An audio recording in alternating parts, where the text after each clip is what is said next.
What's up, everybody watching on the computer, smartphone, tablet, or TV? This is Andy, and today it's Thursday. I know. I know. Why am I even doing this? Well, obviously, if you haven't heard, there's two pay-per-views coming up. We have this one coming up tomorrow, Friday, April 27th, and then we have Backlash next week, and I'm using Microsoft PowerPoint to do the predictions because, honestly, when I looked up the venues for the Greatest Royal Rumble and Community Creations in 2K18, they all sucked. But I promise next week there will be normal gameplay from WWE 2K18 when I predict Backlash next week. I promise. So if anybody's commenting, I'm sorry, but you guys in Community Creations don't know how to accurately create an arena in Saudi Arabia. I know it's crazy, and just a heads up, this is going to be at the King Abdullah International Stadium in Jeddah in Saudi Arabia. If you're curious to know what time this pay-per-view even starts tomorrow, 12 noon Eastern, 9 a.m. Pacific. I'm going to catch the first hour and a half of it, obviously, because tomorrow I have to run errands, and it's going to be raining in New York. I don't know if we even had rain in New York yesterday, but hey, 70 degrees, I'll take it today. Can't complain about that. Quick note before I go to the next slide, there are no women's matches. I know it sounds crazy, and that's what Triple H wanted. That's what I found out online, so he will be in this card, and I'll get into this match first. Why am I even talking about it? John Cena is going to be taking on Triple H. Come on, I've seen this rivalry before. Who cares? It's boring.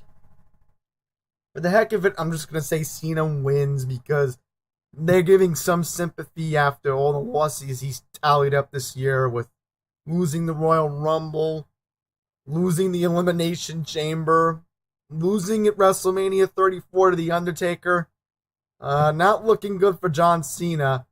So I think he'll just win this match for the heck of it. I don't even know why I'm saying that, but I don't know. Maybe that's what the writers are thinking. Maybe they want to give him sympathy. I don't know. Next up, we have The Undertaker. Yes, he's actually wrestling. Taking on Rusev in a casket match. Oh, you gotta be kidding me. This is pointless. Look, I like the whole Rusev Day gimmick, but enough is enough. Why are you making The Undertaker, a 53-year-old man, battle Rusev, who's way younger than him? I know this is crazy, but Rusev's going in the casket. This match isn't even going to last 10 minutes. You know why I'm going to say that? Think about how long the match with John Cena lasted. It was under 5 minutes. He was able to choke slam Cena and then pile drive Cena right in the middle of the ring, and it all took place in under 5 minutes. Honestly, it's a pointless match. I understand it's going to be craziness outside of the ring, but I'll be very surprised if Rusev's not in the casket, because Undertaker's going to win, and what does this mean? Do we see Undertaker the rest of the year? I don't know. But for now, we know that this match is happening, and I'm predicting The Undertaker, the dead man himself, will win this match. Next up, Cruiserweight Championship. We have Cedric Alexander taking on Kalisto. This is an interesting match, I will say that. I'm going to predict Kalisto winning the belt. And I say that because Kalisto was an underrated talent. Okay, before he was in the Cruiserweight division, they made a big deal about him being on SmackDown, and now that he's on 205 Live, it's all about attention, and he needs it. I think winning the Cruiserweight Championship will put him on the right spot. So the luchador known as Kalisto, well, then again, I think he was United States champion. I'm not too sure. I have my championship guide right here. I'll double check, because I remembered he did have a championship. Yeah, two-time United States champion. So he is due. He is due. Underrated. Kalisto, you're gonna win. I predict you're gonna win. All right. Let's end it from there. Next up, Raw Tag Team Championships. Cesaro and Sheamus, the Bar, were obviously due a rematch anyway, even though I correctly predicted at WrestleMania 34 Braun Strowman was going to win. I didn't expect the 10-year-old kid to be his tag team partner. Alright, so anyhow, the Bar's getting a rematch, technically, but here's the catch. If you don't remember, at WrestleMania 34, in the Andre the Giant Battle Royal, Matt Hardy won the trophy, and Bray Wyatt came out and he embraced them, and after their rivalry, they became a tag team somehow. There was a tournament on Raw the past 2 weeks, so now here we are, the Greatest Royal Rumble. Honestly, the way they're pushing the storyline right now, I think Matt Hardy and Bray Wyatt will be tag team champions. Sorry, Bar, I like you guys, but how many times have you been tag team champions already? Enough is enough. And if they do win, good for them. But I'm predicting Bray Wyatt, Matt Hardy are winners. SmackDown division. We have the Bludgeon Brothers, Eric Rowan and Luke Harper taking on Jimmy and Jay Uso. Remember, Jimmy and Jay were owed a rematch. I remember how long the triple threat tag team match lasted. That was under 5 minutes. I think Bludgeon Brothers are going to be tag team champions for a long time. They need a serious competitor. They don't really have a good tag team to throw at them. Maybe Gallows and... I expected Gallows and Anderson to end up on SmackDown, but that didn't happen. They're still stuck on Raw. I feel bad for them that they're not on the right brand. And honestly, I just feel that Bludgeon Brothers are going to win. And maybe, I'm hoping, Luke Gallows and Carl Anderson are watching this video. You need to leave Raw. Beg Shane McMahon, beg Paige, and tell them you want to go to SmackDown and take on the Bludgeon Brothers. Because that's what I would do at this point. Because Raw's tag team division is weak. Thank goodness the Usos are staying on SmackDown Live. That's where they belong, in my opinion. And from there, the way I look at it, Bludgeon Brothers, they're going to be around for a while. So, sorry, Jimmy and Jay. The penitentiary is closed. Eric and Luke will defend the belts. United States Championship match. Now, this is interesting. We don't have a stipulation yet, but we do know that Jeff Hardy, the current United States champion, who actually won last week during the Superstar Shakeup on Raw, will be taking on Jinder Mahal. Right afterwards, Jeff Hardy was sent over to SmackDown Live the next night after April 17th. So, what does this mean technically? Does this mean that if Jinder Mahal wins, that means he goes back to SmackDown Live? I'd say most likely that's the most likely scenario if that were to happen. Now, I don't know what the writers are thinking. I mean, do they feel that Jinder has had his time? I wouldn't know. I'm not the writers, but for the heck of it, I'm just going to say Jeff defends, and if Jinder somehow wins, I'm going to have to say Jinder is a great underrated talent in that case, but I don't know. I just think Jeff's gonna win, and I don't know. They're going to probably make Jinder Mahal a jobber again. I know it sounds crazy, but that's the way it ends up in WWE. You get your high point and your low point. That's what happened to Jack Swagger. He had his high point, and then they turned him into a jobber. I know it sounds crazy, but that's why I honestly feel bad for Jack Swagger at the end of the day. That's a clear example, and this is what's going to happen to Jinder Mahal, unfortunately. So, Jeff, you're going to defend that title, I think. Ladder match for the Intercontinental Championship. Seth Rollins' championship will be hung above the ring in a ladder match. The following gentlemen will be The Miz, which he was guaranteed a rematch anyway. Finn Balor, and just add to the card Samoa Joe, who recently went to SmackDown Live. The Miz also going to SmackDown Live. So, Finn Balor still staying on Monday Night Raw, along with Seth Rollins. I could see that's an interesting shakeup. So, big implication here. We could have the Intercontinental Championship on SmackDown. If, let's say, The Miz or Samoa Joe wins. I don't know. I'm kind of now hoping Finn Balor wins at this point, I guess. Underrated talent. You know, I'm happy Seth had his WrestleMania moment, but I don't know. I'm going to be rooting for Finn Balor the rest of the match. I understand what the Miz's implication. If he wins, he will tie Chris Jericho with the most title reigns of any Intercontinental Champion with 9. Miz right now is at 8, so obviously there's a big implication, but again, the way I look at it, I want to see Finn Balor win, but most likely the writers are going to say, heck, Seth Rollins will win. That's the way they'll say it, but I'm going to be making my own prediction, and I'm going to go with Finn Balor, just because I want him to at least have some sort of championship gold on him.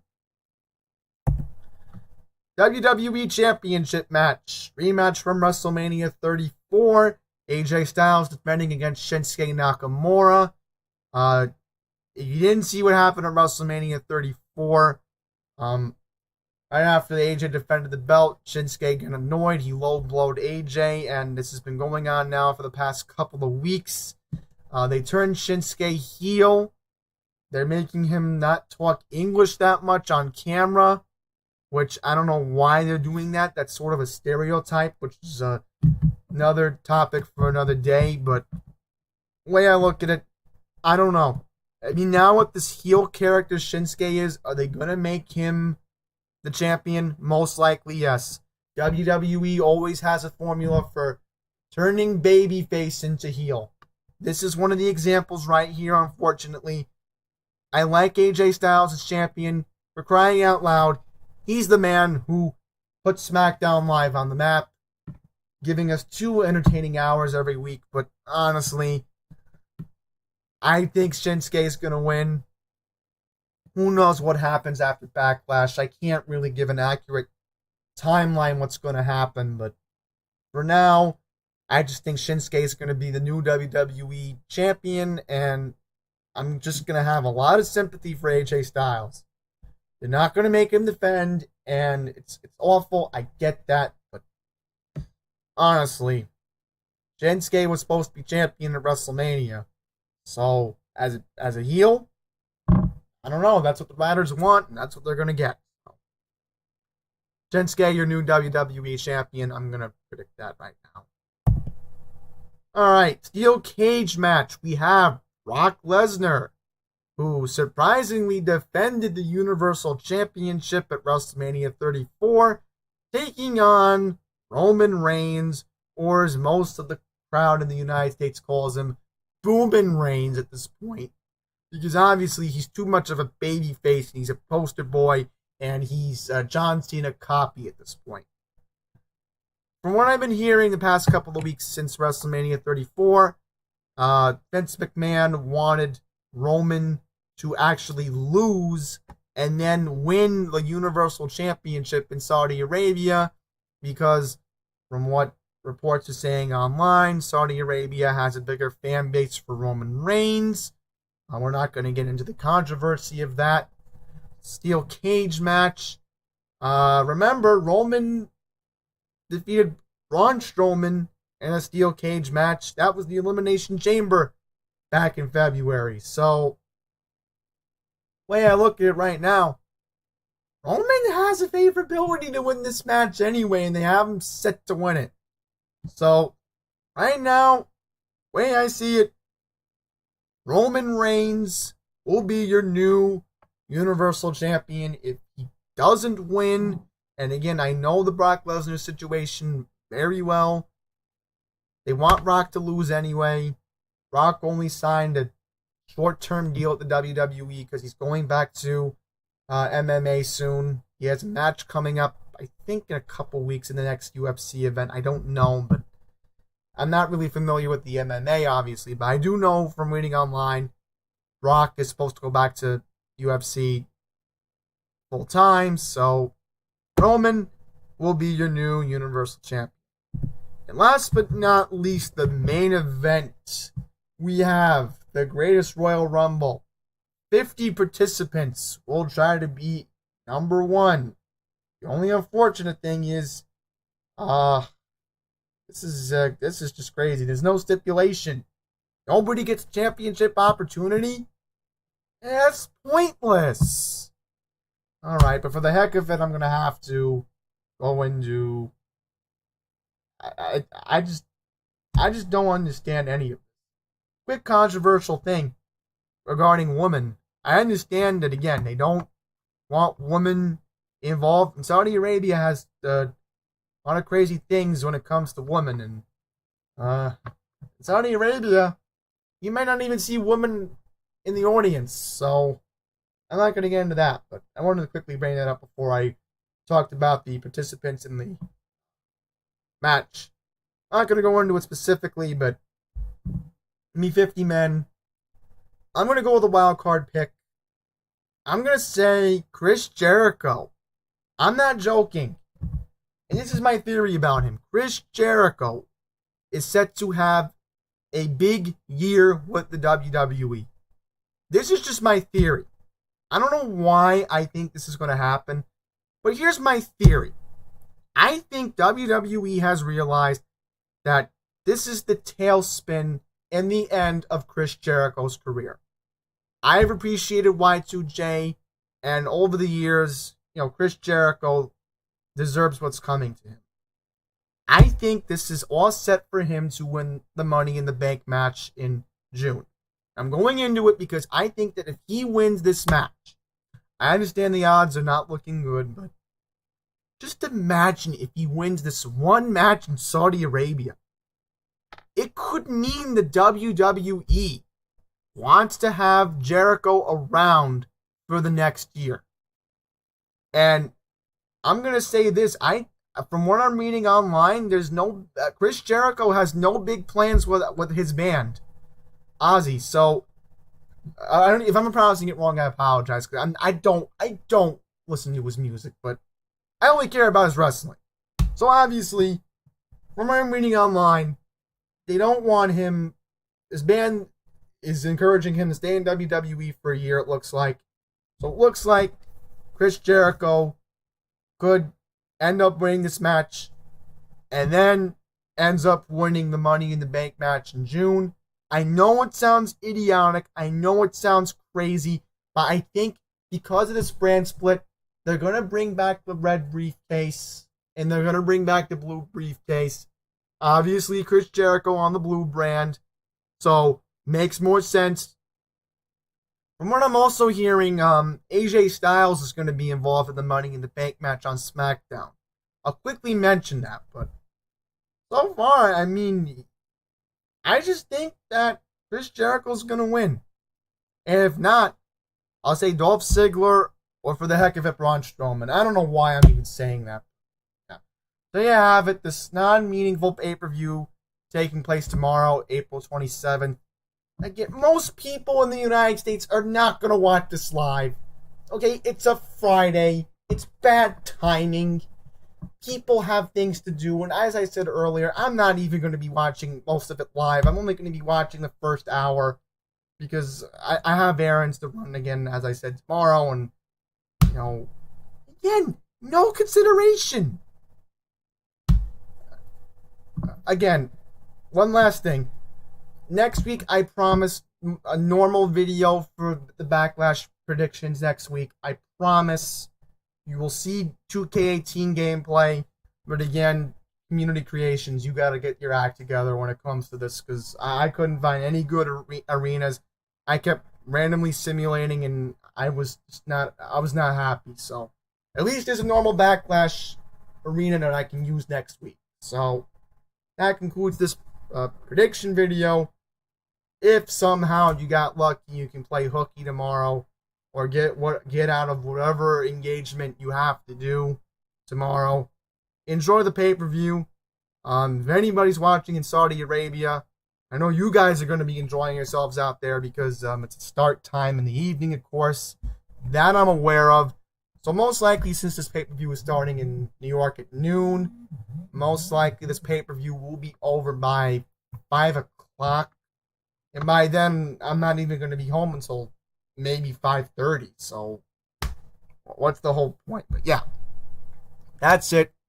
Enjoy it. And again, next week, 2K18 gameplay will be back when I predict Backlash. So till next time, take care.